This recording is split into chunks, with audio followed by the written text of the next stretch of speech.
Good afternoon. It is 4 p.m. Eastern Standard Time on Tuesday, June 6th, 2023, as of the time I'm recording this. And as you can tell by the title, there is a lot that I want to talk about in this one.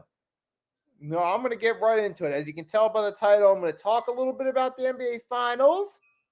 Also going to discuss a little bit about the 76ers, what's going on with James Harden. I'm also going to discuss Tobias Harris a little bit as well. Then I'm going to talk about Chrissimms as well, and because he did another list, his top 40 QB list.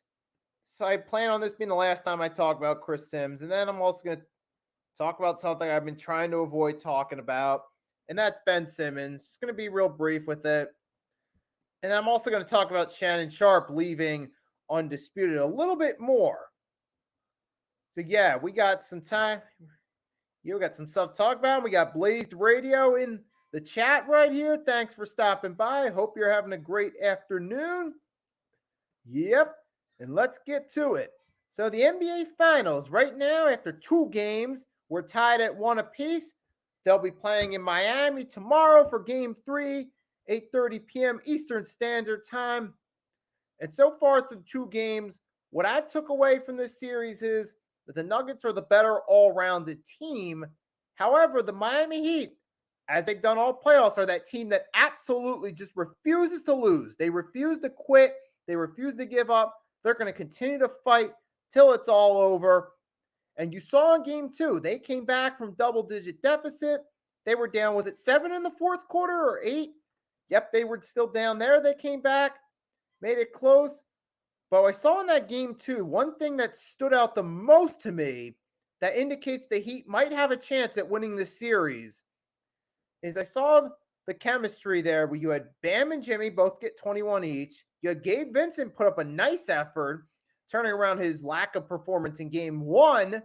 Then you also had Max Strus and Duncan Robinson were also contributing factors on offense. One thing I noticed is with the Heat, when their main guys were at least all being at least productive, they stood a chance in that game.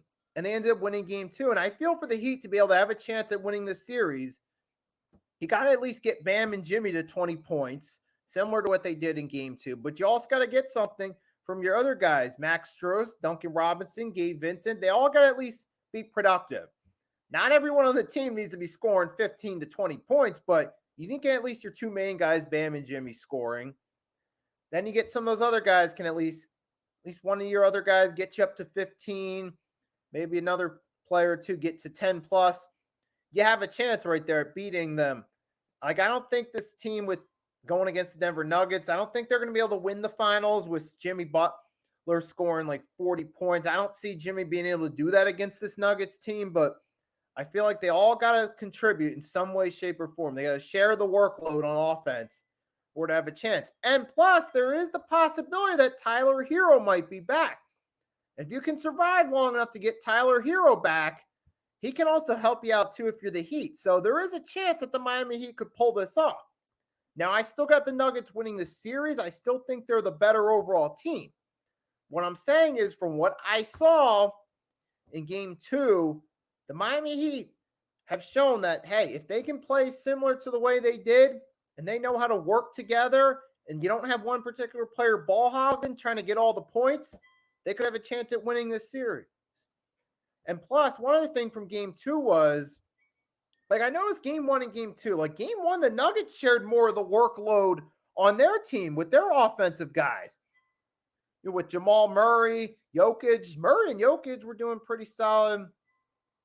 You also, like, who else? Like Caldwell Pope was only 7 points. He didn't play that great in Game 1. You also had some of the other guys, like Gordon, some of them. They were playing decent too. So it was like Game 1, the Nuggets were the team where 2 of your scorers get your 20 plus, and the rest of your starters were at least playing solid. And then Game 2, the roles were reversed. And in both instances, the team that was playing better as a unit won, particularly with the starters. So, yeah, I don't think in this series it's gonna come down to team effort is what I'm seeing right here. I mean, yes, Jokic did have a monster performance game 2, but that was the one thing that kept it close and kept the Nuggets ahead. But you saw, but yeah, like I said, definitely the Miami Heat are the ones that mainly are going to have to rely on sharing the workload offensively and working together as a team to get their buckets, get their foul opportunities in order to win this series right there. But I still think the Nuggets are the better all-around team. Still got Jamal Murray, Jokic, it's company right there. Michael Porter Jr. and those guys, I still just think they're too good an all-around unit, and they'll eventually get the best of the Heat. Now, the Heat, obviously, they're not going to lie down. They're not going to make it easy for the Nuggets, but I could still see the Nuggets possibly winning this, maybe 5 or 6 games at this point. But hey, we will have to wait and see what happens, though. But so far, yeah, it's looking like this could be a good series right here after game 2. So I'll definitely be looking forward to game 3 tomorrow, see how it goes down, and see who comes out on top in Miami tomorrow night. Yeah, it definitely will be a good finals. If you guys are coming in, you want to drop your predictions in the chat, feel free to do so. Yeah, but that's all I got to say about it for now, though. But also, like I said, Tyler Hero on the final point about the finals, him coming back is going to play a key role. If the Heat can survive until he's ready to come back, and he comes back sooner rather than later, that could be the X factor for the Heat. We talked about it last week on Pick and Roll. Me, Mitch, Randy. And yeah, I do think that still Tyler Hero is the X factor for the Heat. But he's got to get back on the court, though, in order for him to be that X factor. But yeah, but hey, we're going to have to wait and see what happens. We got game 3 tomorrow. Bring it on. I'm looking forward to it. Might stream it, might not. We'll see. But yes, obviously, like I said, I got a lot to talk about in this one. Now let's switch subjects to the team in the background logo, the 76ers. Let's talk about them a little bit. Now, I already discussed Harden and Tobias a little bit, but I'm going to reiterate with Harden. We're getting closer to that point where a decision's going to be made whether what's going to happen with Harden. Is he going to stay? Are the Sixers going to want him back? Or are they going to let him walk? Now, I haven't been really paying attention to the insider information on whether or not Harden's likely to stay or likely to leave. But if you guys are paying attention, you can fill me in the chat. But I personally think, I've said it before and I'll reiterate, Harden should leave. I do think they should let Harden walk. Because yes, while he's a good scorer offensively, and he was one of our best scorers in the season, we know what James Harden brings. Yes, he does bring some good offense to the game. He's a good assist player. But he also brings lots of playoff choking. Because, he's inefficient when it matters most. Just like he was in the Celtics series. Yeah, you had those 2 40-plus point games, but where was he the rest of the 5 games? Especially when they needed it the most in games 6 and 7. Where was Harden? Nowhere to be found. That's a habit that follows him throughout his entire career. And not to mention, there's the headache that comes with Harden too. Always demanding ball time, being a ball hog. And, and sometimes that can be a problem too with someone being a ball hog. That can bring the chemistry of the team down. Especially when a superstar player wants to demand most of the possession. It's not good for team chemistry. They want to just take off. They want to be the hero. They basically want to play hero ball. And that can sometimes be a problem there too. Especially it's a problem when that player trying to play hero ball doesn't show up and give their best during the playoffs. Because we know James Harden consistently chokes come playoff time, or he's injured or something's up. We remember the legendary Houston Rockets choke in Game 7 in 2018, where Harden was the main one in that game. CP3 was out. Harden was the one they had to rely on. And how did the team do? They missed 27 straight three-point shots. And that's nothing short of a miracle right there. But the point is, there's a long history of Harden choking in the playoffs. So I think a guy that's in his mid-30s, do you really want to take on that baggage right there? I mean, if it's true that Harden might be returned to the Houston Rockets and the Rockets want to bring him on, they want to take on the risk of him, all power to him at this point. Or any other team actually thinks somewhere that things will be different if they bring in Harden compared to the Sixers, the Nets, the Rockets, and even the Thunder, well, go ahead, be my guest, take them on. And not to mention, he's going to demand $201+ million for this. He's going to demand that baggage when he hasn't proven that he can deliver in the clutch. Is that really something you want to take a chance on? No, I don't want to take a chance on that. No, because we know what's going to happen with him. So just let Harden walk, bring in some fresh blood, try to get a guy like a Fred VanVleet, maybe. Guy who Nick Nurse is familiar with, because, when a coach switches teams, he's going to want at least one or two players from the previous team to help fill his new system. Some players that are familiar with this style of coaching to help ease the transition for the rest of the team. And in this case, Fred VanVleet would help with that because he's familiar with Nick Nurse's coaching style. He could help the rest of the players adjust.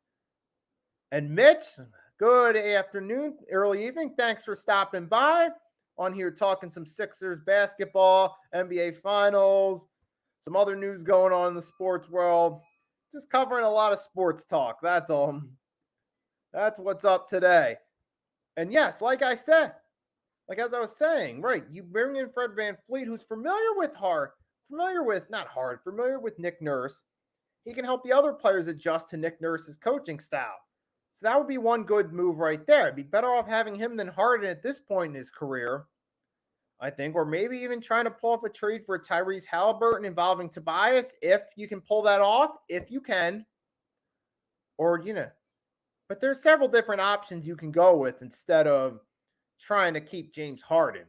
You can maybe look around free agency, maybe try to get for some veterans too. I mean, there's a lot. Like I talked about this last week in a live stream, if you guys remember. You can go to that live stream last week. It was mainly on Tuesday. The title of it was something about State of the 76ers offseason proposal, something like that. Yeah, but I talked about that last week. I said we can do that, bring in some bench guys. But the main point of what I'm saying is Harden should walk. I think it's time to move on from him. And as far as Tobias Harris goes, he can get traded too. I think his contract's eating up too much space. Like I just said, you can maybe trade him to the Pacers or find a team that's willing to take him on. Maybe we'll get some pieces in return. But I think we got to get rid of that Tobias contract. And with Tobias Harris, we're seeing, I talked about it yesterday in a short, Philly Take with RB. He tweeted yesterday, and I saw it on Twitter. He tweeted a video of Tobias doing off-season workouts. Shooting around, free shooting in the gym, on the basketball court side of it, similar to another former Sixers player that's doing those off-season workout videos, trying to prop themselves up, trying to make themselves look good, make it look like they're staying in shape for next season, that they're coming back. And I don't care for that Tobias workout video because I've been down this road before. We saw it with Ben Simmons. We know it didn't lead to anything. So what makes me think that this time around is going to be different with Tobias? Now, Tobias is a better offensive player than Ben Simmons. Don't get me wrong. Obviously, Tobias is better offensively than Simmons. However, Tobias Harris, for his contract, he's an underachiever. He plays more like a role player, but he's getting paid all-star money. And that's not good for the Sixers. That's holding him back to a degree.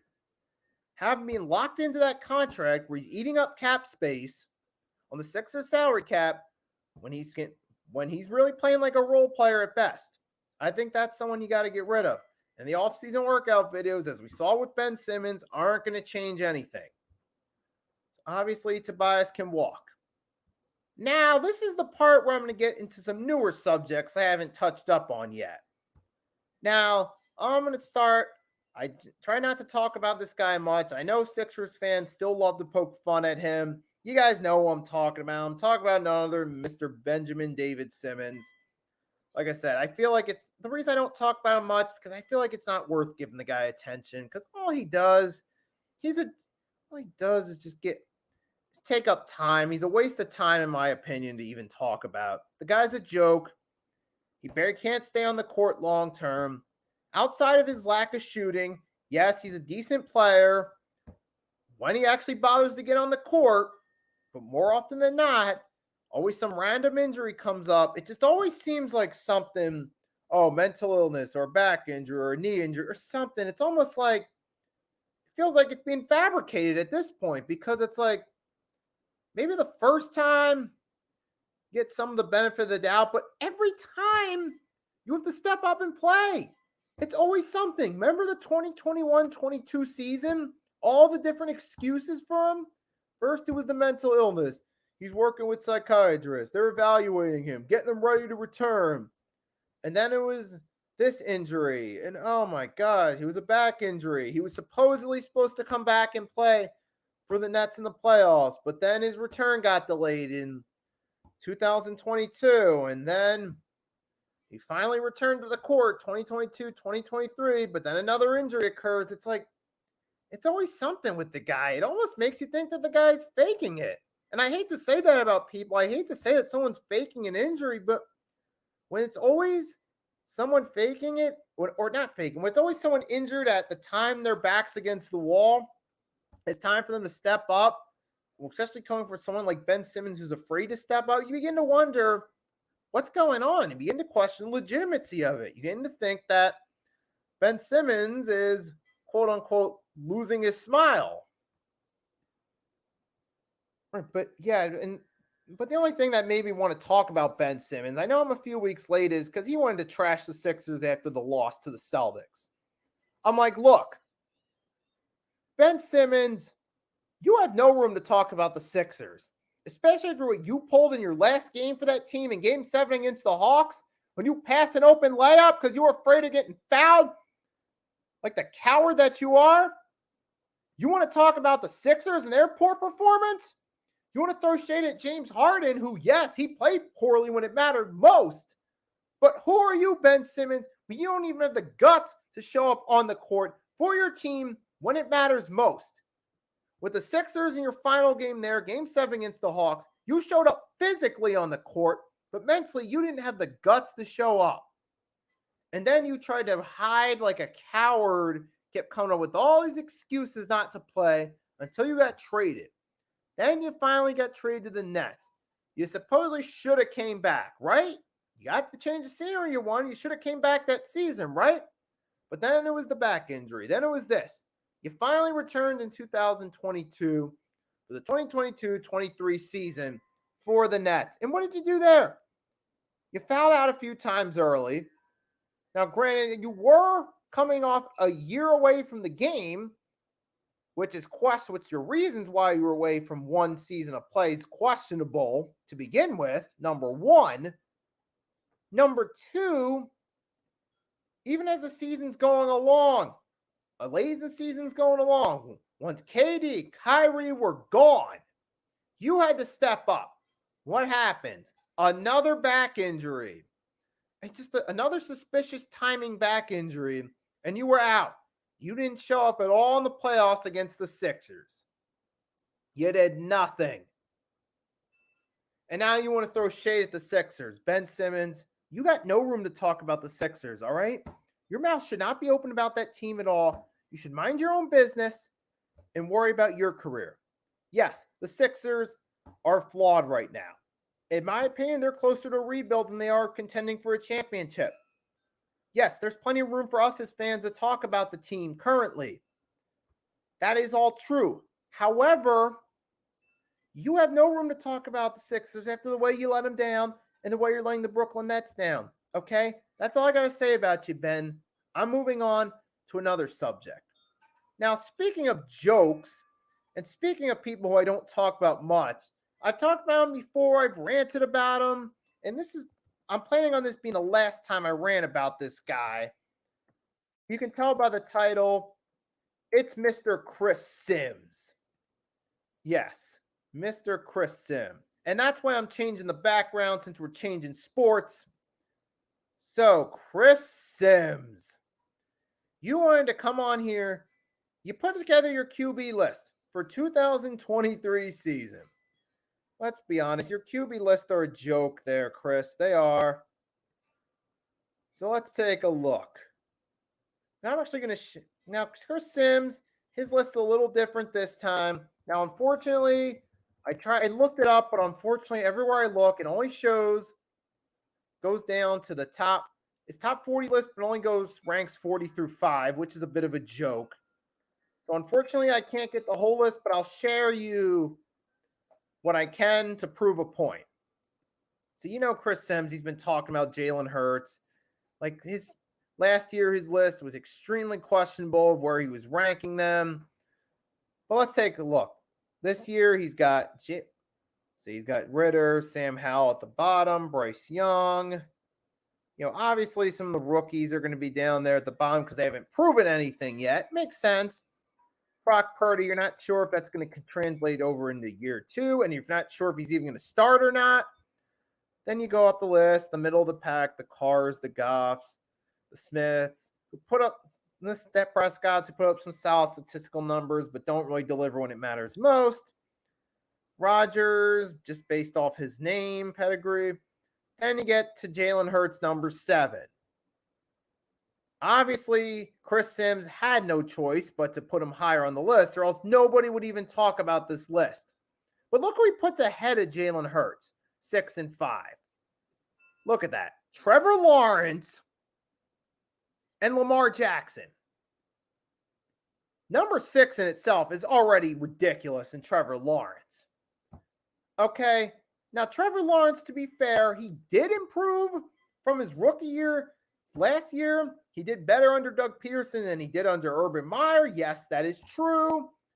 But you mean to tell me that Trevor Lawrence showed greater improvement than Jalen Hurts? Seriously? You really expect me to believe that? And let's not forget, with Trevor Lawrence, while he did improve, he did have some head-shaking moments as well.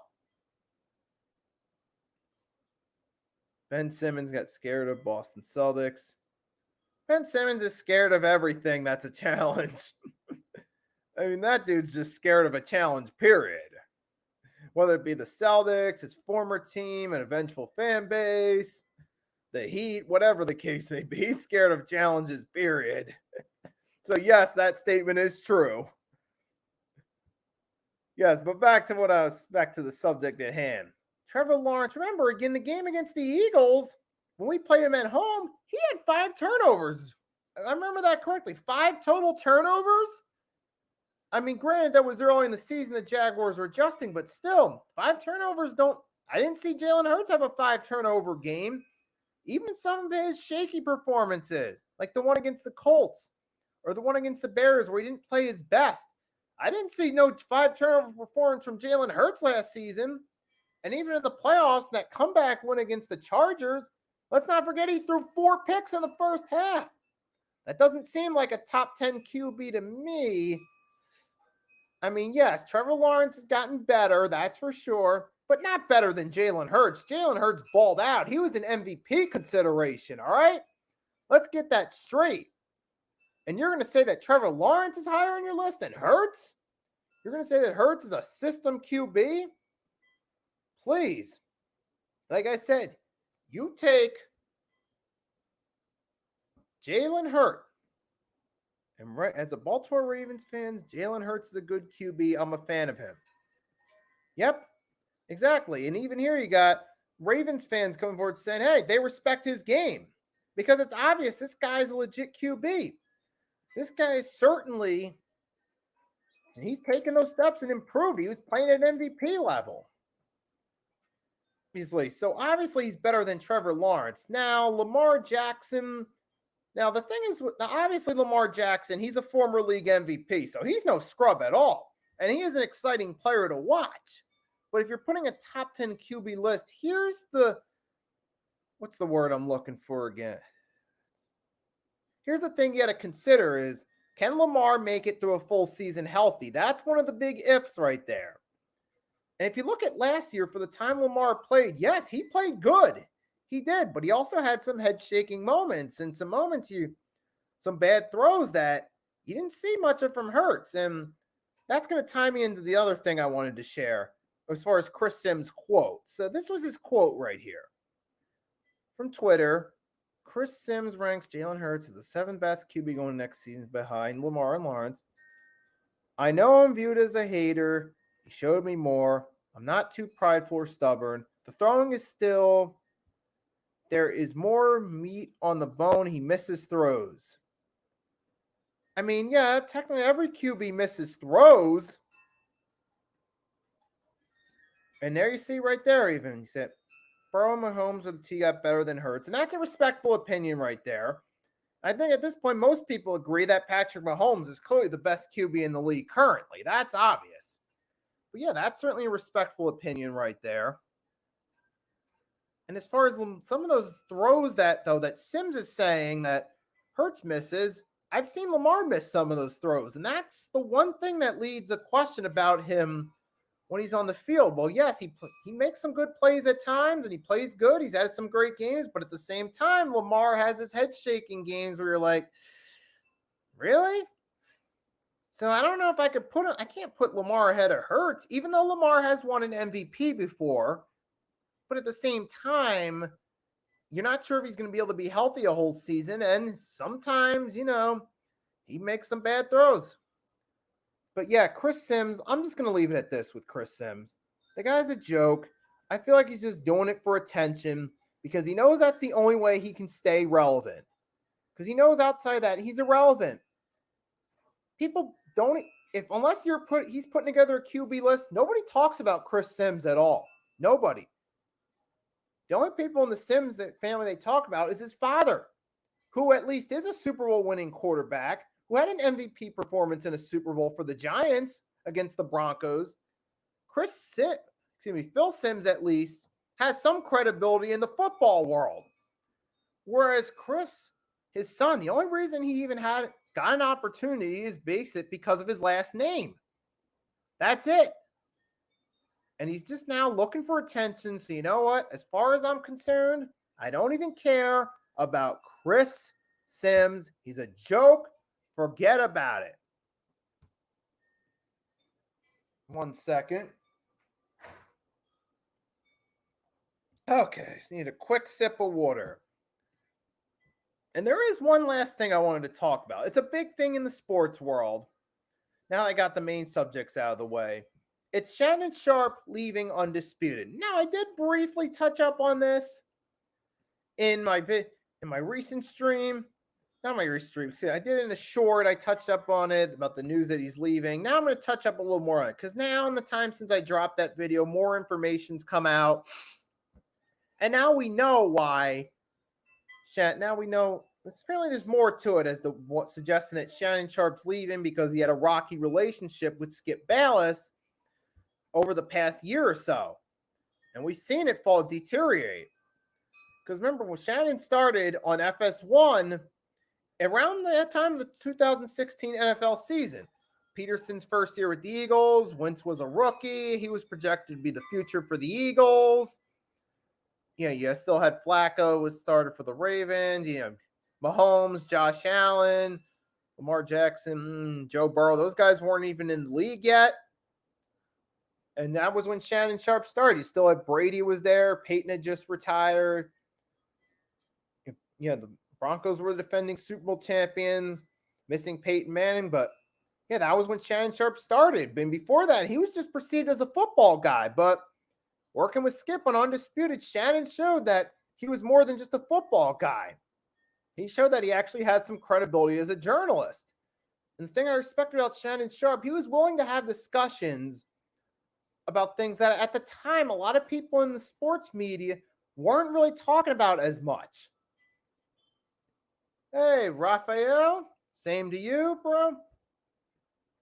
And he was willing.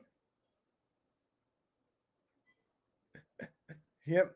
And Shannonsharpe, he was willing to talk about stuff in the sports world that most weren't. He was willing to open up more about race in our society and how it's still affecting sports. Like I remember early on, they talked about how baseball particularly was still dealing with some issues. Talking about Torrey Hunter, who was playing for the Minnesota Twins, and how he said when he went over to play at Boston on the road, he was heckled repeatedly. So they talked about that and how it's still an issue. They also talked about, Shannon also showed he had some versatility. He talked about basketball as well, sometimes even talked about boxing a little bit.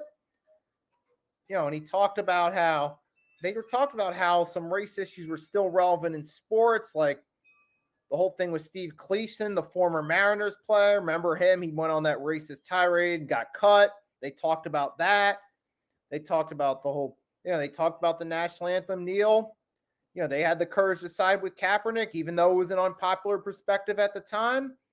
They also talked about the John Gruden situation back in 2021. There's a lot of stuff they talked about, but they were starting to, I noticed Undisputed, they were starting to beat some of the other networks to talk about race issues in sports.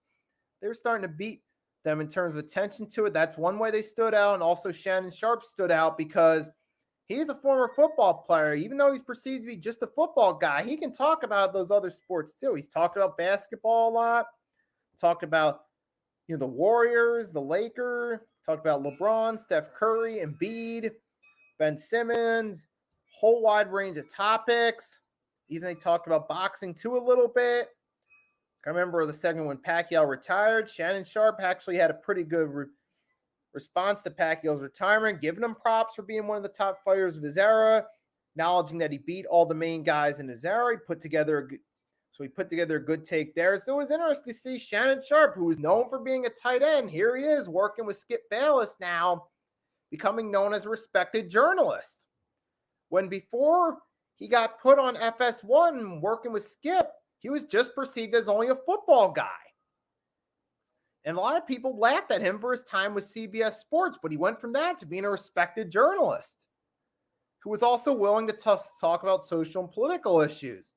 On top of race, he was willing to talk about issues with women being harassed, willing to stand up for women, to call out guys that were guilty of harassment. And he's also willing to acknowledge that it's always important that there's two sides to every story because false accusations do occur. And he had the courage to admit that he had a situation from his past where he had a false accusation placed against him. He's willing to talk about it. So he's not only willing to talk about sports, he's willing to talk about a lot of social issues. But what happened, though, ultimately, with Shannon and Skip, as I looked into it, it seemed like over the past year, like when they would talk about stuff, Skip would start to step out of bounds a little bit. Like when they would talk about Brady, Skip would sometime, in defense of Brady, he'd step out of bounds and throw a personal jab at Shannonsharpe. Like, oh, you mad that he's better than you? Which is stupid. Instead of just keeping it football related and keeping the discussion related to Brady, instead he tries to throw personal jabs, which is just childish and clowns out. And you even remember in recent years, you remember when the whole Damar Hamlin thing happened, that ignorant tweet, Skip Bayless typed out something stupid implying, oh, why do they care now? And Shannonsharpe didn't show up the next day to work.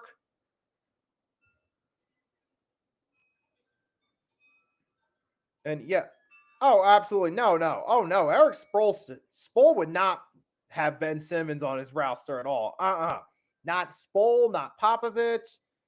None of those guys, they would not have Ben Simmons on their roster at all. And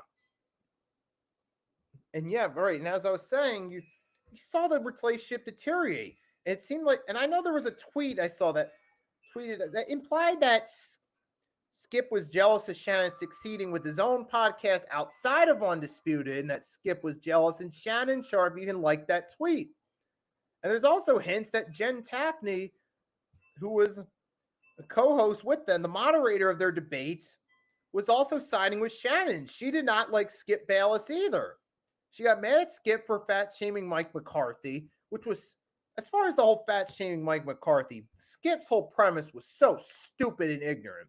He was implying that McCarthy shouldn't be the coach because of his body image, which is stupid. Not because of his failures with the Packers, not because he chokes in big game situations, but because of his body image. And that's ludicrous and childish right there. Doesn't matter where you're from, or what you look like, or what gender you are, or your sexual orientation. It's about your qualifications for the job. Now, to me, I would, in an alternate universe where the Eagles needed a head coach vacancy, if Mike McCarthy were available in an alternate universe, I would not hire him because I don't believe he's the right fit for them.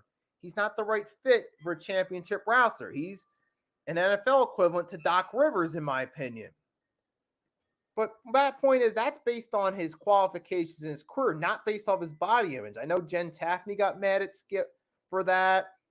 I know she also showed her support for Shannonsharpe when he no-showed after Skip's stupid comments about Damar Hamlin. But the point being is, part of the reason Shannonsharpe is on the outs is because of, in my opinion, the relationship between him and Skip Bayless souring over the past year. And it wasn't doing good for them. So now you're talking about one of the main sports talk shows on mainstream television's gone.